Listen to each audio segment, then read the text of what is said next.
Come. Good morning, sir. Good morning, sir. Good morning. Have a seat.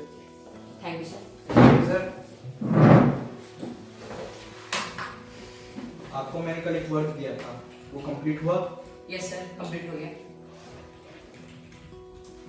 Sir.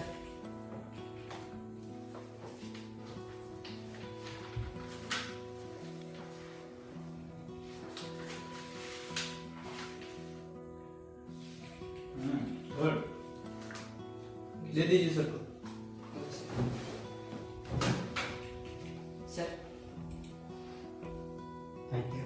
It's okay, sir.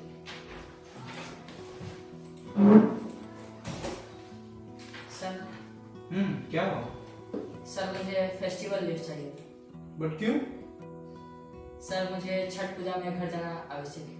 ये छठ पूजा क्या होता है? अभी तो कोई छुट्टी नहीं है. सर ये छठ पूजा हिंदुओं का एक महान पर्व है सर. Oh my god. आस्था वाली महान पूजा. देख लो सर, घर जाना जरूरी है. तुम्हें जानना जरूरी है, मुझे जानना जरूरी है. आखिर ये महान पर्व होता क्या है? Okay sir. ठीक है, तुम्हें एक मेल भेजे हैं, शाम तक उसे करके भेज देना. एंड इस टॉपिक पे कल डिस्कस करते हैं. Okay sir. Have a nice day sir. You too. चलिए.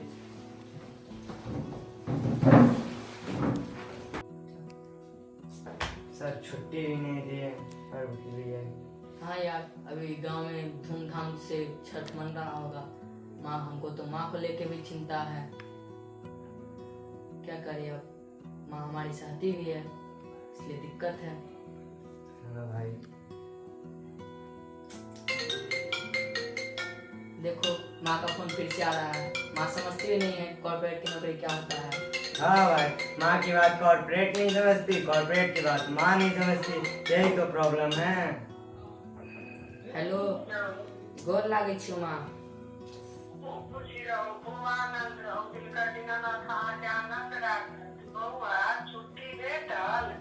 नहीं माँ, अभी नहीं भेटलैया. नहीं बौआ, ई पाबनि अहाँके दादी अहिला मांगे छलथि है. अहाँके एनाइ बहुत जरूरी है, अहाँ छुट्टी लऽ लिअ. ठीक छै माँ, हम काल्हि पूछबै ऑफिस में छुट्टी के नहि लिए. पूछबै ना, अहाँ लिअ. अहाँ कहियौ कि हमरा ई पर्वमे जेनाइ बहुत जरूरी है. 4 दिन के छुट्टी लऽ कऽ अहाँ घर आउ. ठीक छै, हम काल्हि पूछबै ऑफिस में छुट्टी के लेल. हे छठी मैया, हे अना मैया, हमरा बौआके जे छुट्टी भेट जायत. अहाँके पाबनि तऽ करिते छी आ पोतिया कुर्बान सेहो चढ़ाब. हे छठी मैया, हमरा बौआके छुट्टी भेट जायत, केना घर आबि जायत. हम बहुत बेकल छी अहाँ लेल, अहाँ जरूर आउ. ठीक छै, हम काल्हि पूछबै ऑफिस में छुट्टी के लेल. हाँ, छुट्टी लेल पूछबै. हुनका कहबै कि 4 दिन के छुट्टी दिअ, हमरा घर जेनाइ जरूरी अइ. ठीक छै, गोर लागै छी माँ. ओ आनंद रहू. राना माय अहाँके आनंद राखत. नीचे नाथ घर आबी आ पाबनिमे डाला लऽ कऽ थाक जायब. ठीक छै.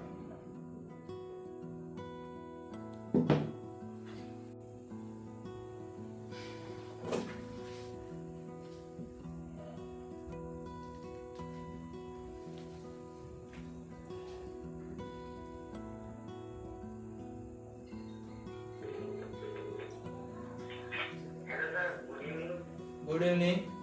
आदित्य, मैंने आपको एक मेल भेजा है ऑडिट के रिक्वायरमेंट से रिलेटेड. कल अर्ली मॉर्निंग तक हो जाना चाहिए, इम्पोर्टेंट है. ओके सर, कंप्लीट हो जाएगा. सर मैंने आज आपको फेस्टिवल लीव के लिए रिक्वेस्ट किया था, उसका क्या हुआ? हाँ आदित्य, इस टॉपिक पे कल ऑफिस आओ, करते हैं discuss. Okay sir, good night. Good night.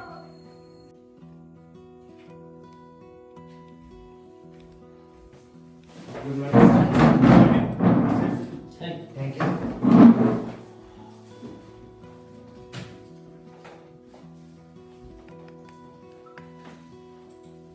आपको मैंने कल एक वर्क दिया था रात को, वो हुआ? ये सर वो मैंने आपको मेल पे सेंड कर दिया. एक minute.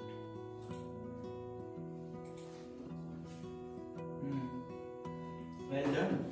Thank you sir. Sir मैंने कल आपको फेस्टिवल लीव के लिए एप्लीकेशन दिया था, उसका क्या हुआ? हाँ आदित्य, उससे याद आया, कल रात को मैंने बहुत सर्च किया तो मुझे एसआरडी गुरुकुल काशी नामक एक यूट्यूब चैनल पे सामंतानंद का एक स्पीच मिला. उसे सुनकर मुझे सारी बात समझ में आ गई कि यह एक फास्ट एंड रिचुअल्स का फेस्टिवल नहीं है, but also for welfare for the world है। I think you should watch it. And तुमको क्या, सबको देखना चाहिए। देखिए। ओम नारायणाखिल गुरु भगवन नमस्ते। प्रकृति और पुरुष की उपासना का प्रतीक है डाला छठ। हिमालय से इंदु सागर पर्यंत देव भूमि पर निवास करने वाले दुर्विचारों से हीन, सदाचार संपन्न, विलक्षण जीवन शैली प्रदान करने वाली संस्कृति सभ्यता को अपनाकर समग्र विश्व कल्याण का उद्घोष करने वाले मानव को वेद ने हिंदू कहा।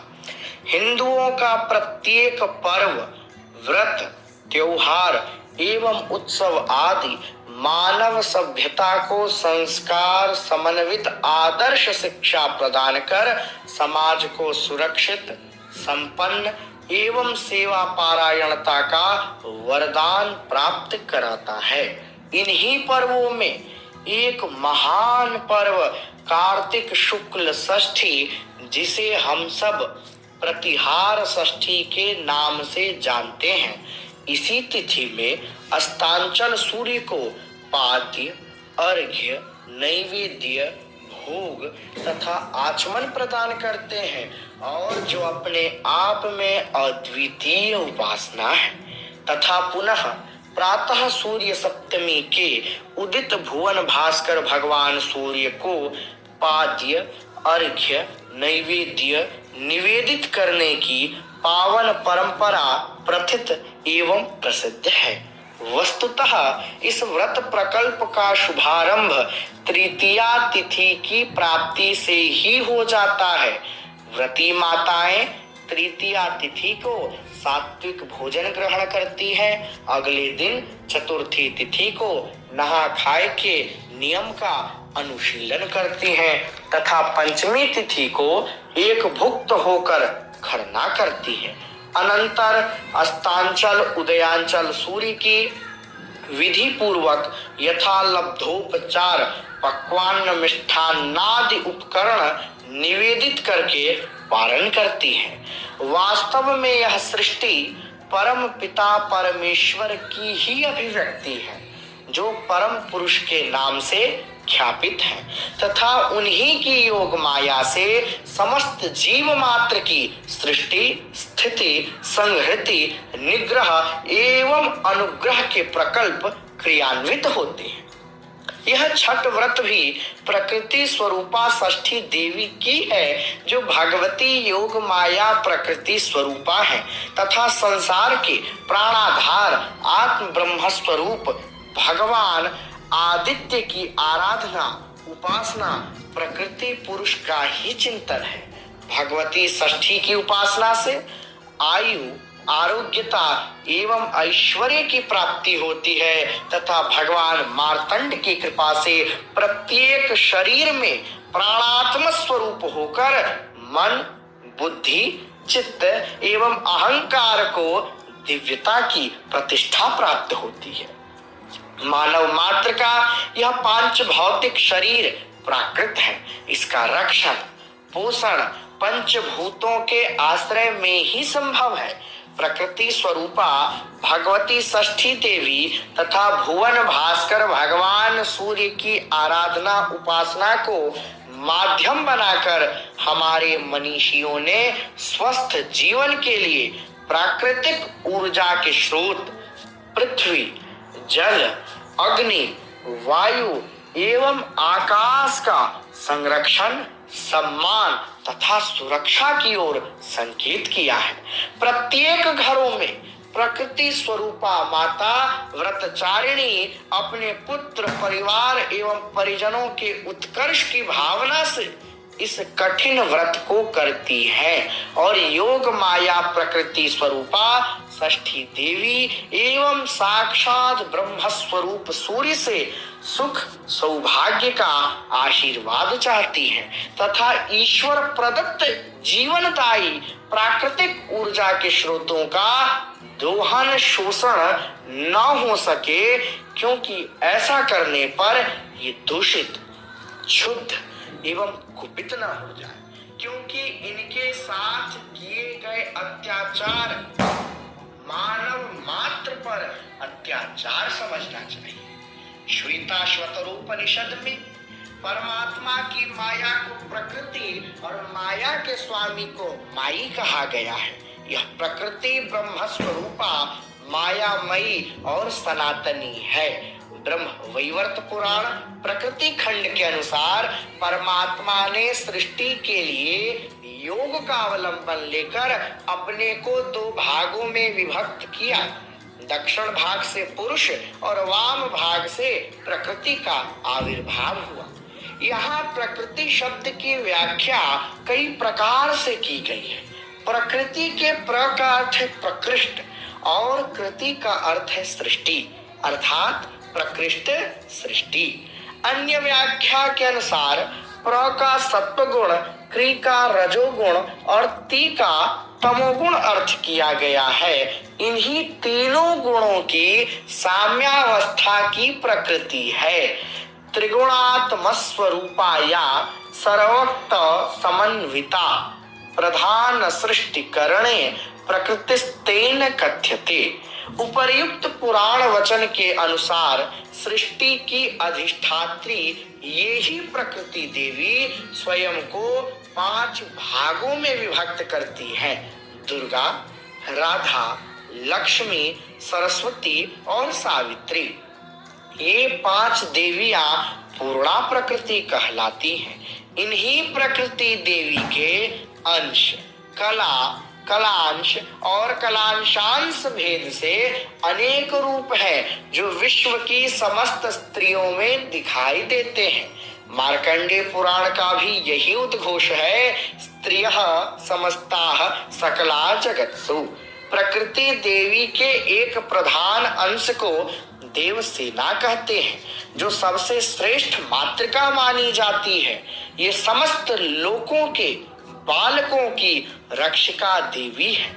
प्रकृति का छठा अंश होने के कारण इन देवी का एक नाम षष्ठी भी है। षष्ठांसा प्रकृतिर्या च सा च षष्ठी प्रकीर्तिता बालकाधिष्ठात्री देवी विष्णु माया च बालदा आयुः प्रदा च बालानां धात्री रक्षण कारिणी सततम शिशु पार्श्वस्था योगे न सिद्धि योगिनी। ब्रह्म वैवर्त पुराण के इन वचनों से ज्ञात होता है कि विष्णु माया षष्ठी देवी बालकों की रक्षिका एवं आयु प्रदा है। पुराणों में इस व्रत का विशद उल्लेख प्राप्त होता है, अतः इस व्रत की प्राचीनता एवं प्रामाणिकता भी परिलक्षित होती है। प्रतिहार का अर्थ होता है जादू या चमत्कार, अर्थात चमत्कारिक रूप से अभिष्टों को प्रदान करने वाला व्रत।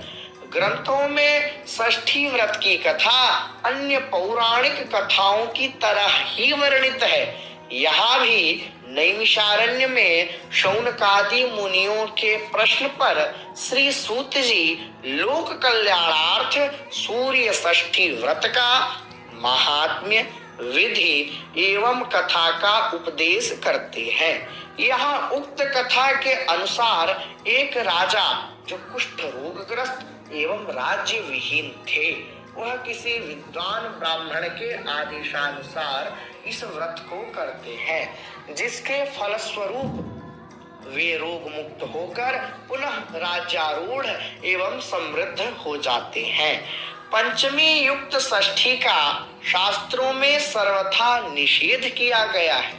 शास्त्र वचन है नाग विद्धान कर्तव्या षष्ठी चैव कदाचन। इसके प्रमाण स्वरूप राजा सगर की कथा का भी उल्लेख किया गया है। राजा सगर ने एक बार पंचमी युक्त सूर्य षष्ठी व्रत को किया था, जिसके फलस्वरूप महर्षि कपिल मुनि के शाप से उनके सभी पुत्रों का विनाश हो गया। उक्त दृष्टांत से इस व्रत की प्राचीनता भी उद्भाषित होती है। व्रत की विधि में बताया गया है कि कार्तिक मास के शुक्ल पक्ष में सात्विक रूप से रहना चाहिए। पंचमी को एक बार भोजन करें, वाक संयम रखें, षष्ठी को निराहार रहें तथा फल पुष्प घृत पक्व नैवेद्य धूप दीप आदि पूजनोपकरण सामग्री को लेकर नदी तट पर जाएं और गीत वाद्य आदि से हर्षोल्लास पूर्वक महोत्सव मनाएं। भगवान सूर्य का पूजन कर भक्ति पूर्वक उन्हें रक्त चंदन तथा रक्त पुष्पाक्षत युक्त निम्न मंत्रों को बोलकर अर्घ्य अर्पण करें। ओम नमो विवस्वते ब्रह्मण भास्वते विष्णु तेजसे जगत सवित्रे शुचये सवित्रे कर्मदायिने श्री सूर्याय नमः। यह छठ पूजा न केवल वैदिक दार्शनिक वैज्ञानिक कारणों से महान कहा गया, अपितु इस पर्व की सबसे बड़ी विशेषता यह है कि छठ पर्व संपूर्ण व्यावहारिक है। इसमें सरोवर के तट पर जाति वर्ण ऊंच नीच के समस्त भेद को अभेद कर आस्था अपनत्व एवं आह्लाद के प्रभेद को सहज उद्भाषित एवं ख्यापित किया गया है। व्रती माताओं के प्रति सबका सहज सम्मान का आविर्भाव होता है।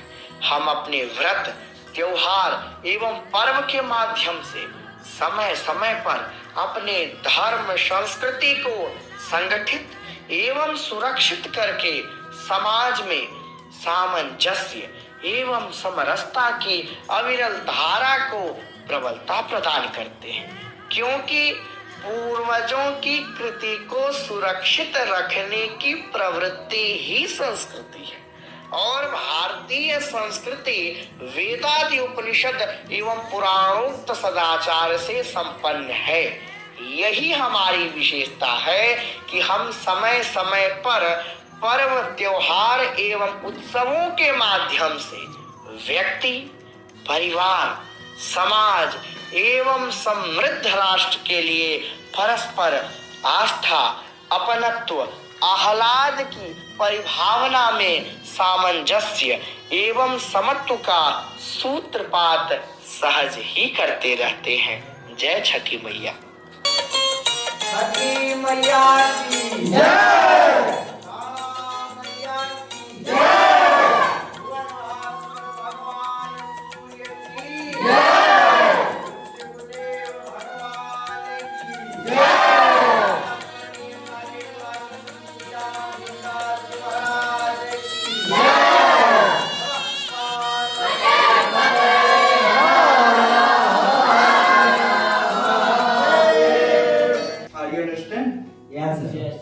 मुझे तो पता ही था सर, मैं चाहता था कि आपको भी पता चले छठ पूजा की महानता। That's good thing। तुम्हें लीव मिल गया और मुझे लीव मिल गया। हमको जी लिफाफा दीजिए। ये सब मेरी तरफ से छठ पर्व के लिए।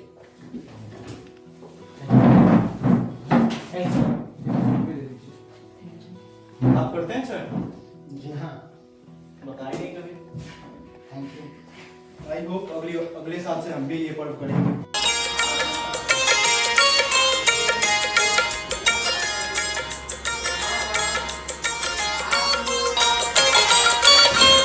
छठी मैया की